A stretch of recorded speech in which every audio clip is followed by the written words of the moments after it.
여러분 안녕하세요. 네, 오늘 이 시간에는 교육을 위해 메타버스를 어떻게 활용해야 하는가에 대해서 오늘 저의 좀 생각을 좀 나누고자 했습니다. 예, 메타버스 요즘에 굉장히 이런 얘기들을 많이 하고 있는데요. 뭐 메타버스인데 메타버스 뭐 이렇게 또 얘기를 하는 동남 삼아서 그렇게 얘기하는 분들도 많고요. 그렇지만 이제 실제로 메타버스를 교육에 활용해야 된다 이야기는 많이 되고 있지만 메타버스를 구체적으로 학교 현장에서 어떻게 활용해야 되는지에 대해서는 상당히 막연한 부분이 많이 있을 것입니다. 그래서 최근 작년에 특히 이제 코로나가 되면서 작년에 많은 학교들이 수학 체험전을 하게 되면서 메타버스를 활용해서 방탈출 게임 이런 것들을 하게 되는데 그 방 안에 그런 힌트들을 두고 문제들을 두고 아이들이 그 문제를 풀게 되면 또 거기서 넘어가서 다음 단계로 가게 되는 그런 방식으로 이루어진 게 이제 방탈출 게임이죠. 그런데 지금 이제 그거 이외에는 또 아니면 또 다른 방식은 없는가 또 이런 아이디어를 이제 생각을 하게 되는 것 같습니다. 그래서 이런 측면에서 제가 저의 어떤 생각이나 그런 것들을 이제 한번 또 말씀드리고자 합니다. 예, 지금부터 이제 프리젠테이션을 해보려고 하고요. 예, 잠시 화면을 공유하도록 하겠습니다.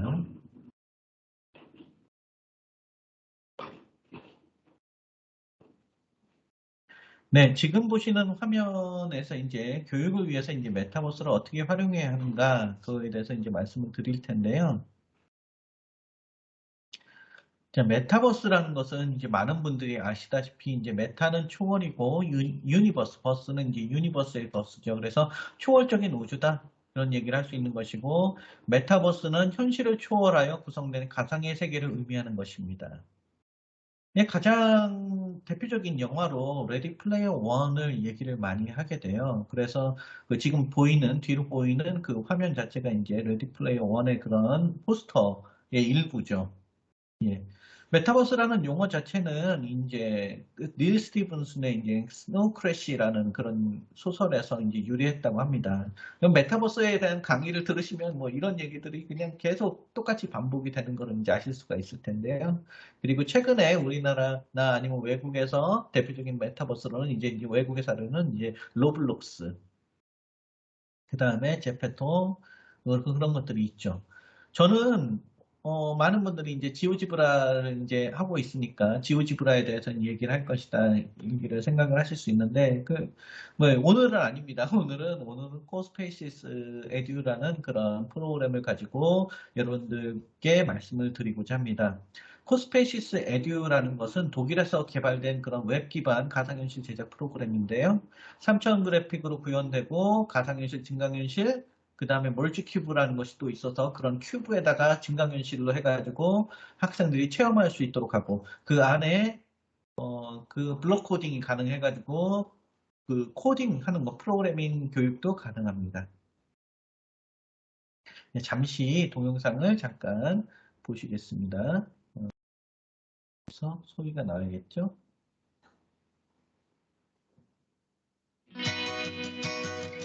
네, 지금 보시는 이제 화면을 통해서 간단하게 보실 수가 있어요. 이런 지금 건축하고 튀어나온 이 지금 약간의 포토그래피는 있지만 실제로 포토그래피에 대해서 작성되는 기본적인 방식입니다. 그래서 그 코딩에 따라서 나오니까 실제로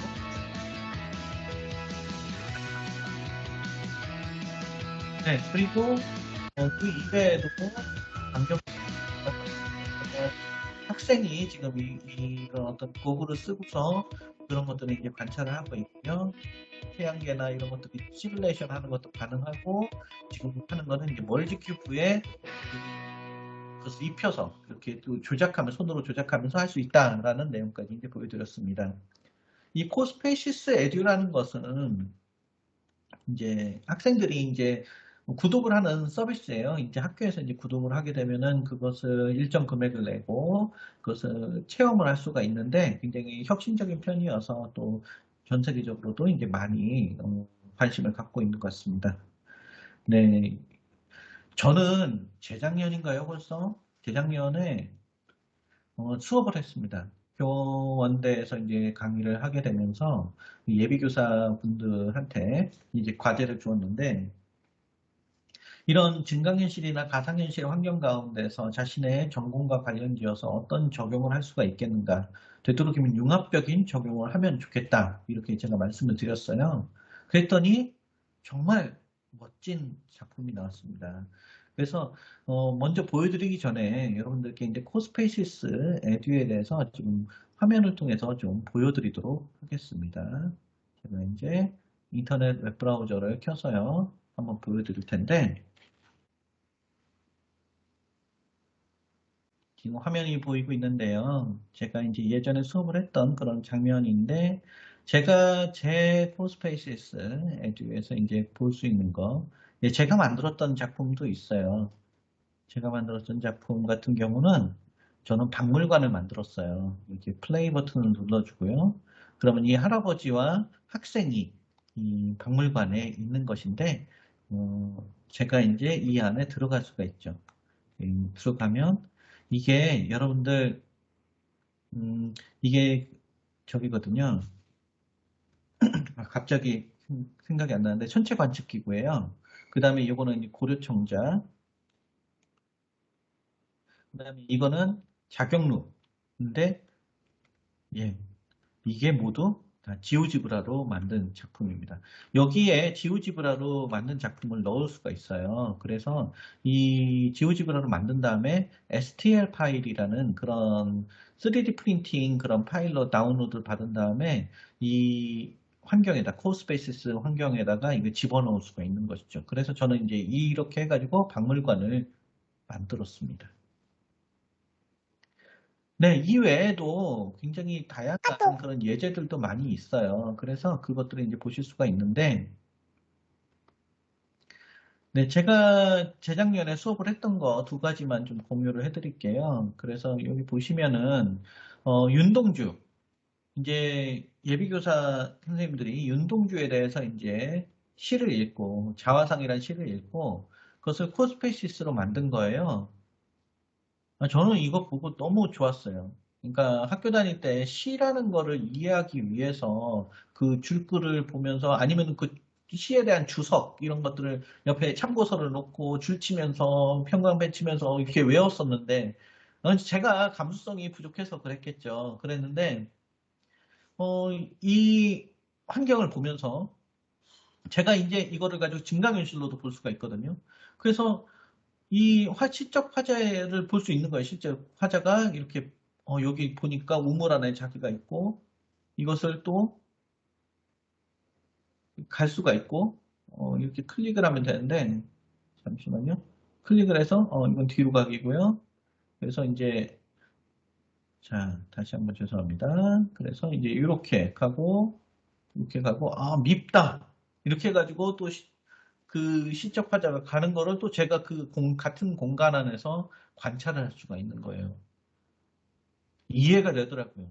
우리가 보통 그 영화를 들으면 이해가 되잖아요. 그런 것처럼 영화를 보면 이해가 되잖아요. 그런 것처럼 자신이 만든 어떤 그 증강현실, 가상현실을 만들고 제가 그 안에 들어가서 시적 화자와 동일한 거를 보고 있다. 이렇게 생각을 하고 그걸 하기 위해서는 뭐 카메라의 각도나 아니면은 이 공간의 설계나 이런 것들을 하면서 또 수학적 요소, 미적 요소, 그런 환경 건축적인 그런 지식들이 이제 필요하겠죠. 그런 것들을 이제 같이 함께 하면서 그 시를 느낄 수가 있다는 것이죠. 공감각적인 그런 어떤. 그래서 저는 이런 가상현실의 어떤 이런 활동이 학생에게 진정한 도움을 줄 수 있는 것이 아닐까. 그렇게 생각을 했습니다. 또 하나가 있는데요. 지금 파워포인트에서 보시면 자, 여기서 나와 나타샤와 흰 당나귀라는 그런 시가 있는데 백석 시인의 그런 시입니다. 그래서 이 백석 시인의 시를 가지고서 여기다가 코스페이시스에서 이제 만든 거예요. 그래서 보면은 나타샤와 내가 함께 이렇게 즐거운 시간을 보내던 시간이 있었고, 그 다음에 이렇게 같이 뭐 당나귀를 탔든 말을 탔든 이렇게 가는 그런 지나가는 그런 시간 생각이 났고, 그 다음에 지금은 나타샤는 없지만 눈이 내리는 가운데서 내가 혼자 있으면서 그 생각을 한다. 라는 게 이제 백석 시인의 그런 시예요. 여기 그런 시예요. 그래서 그런 시가 됐고 그것을 이제 이해할 수가 있는 것이죠. 쉽게. 그래서 그런 문학과 VR 모델링이라는 것은 굉장히 중요한 것 같아요. 그래서 이런 어떤 코딩, 그런 테크놀로지, 그런 수학 이런 것들이 서로 접목이 돼서 뭔가 새로운 걸 창조해내고 깊이 있게 이해하고 그럴 수가 있는 것 같습니다. 네, 오늘 얘기는 여기까지고요. 예, 또 다음번에 또 제가 생각하고 있는 또 다른 그런 수학이나 아니면 그 융합과 관련된 그런 얘기들에 대해서 또 말씀드리도록 하겠습니다. 예, 시청해 주셔서 감사드립니다.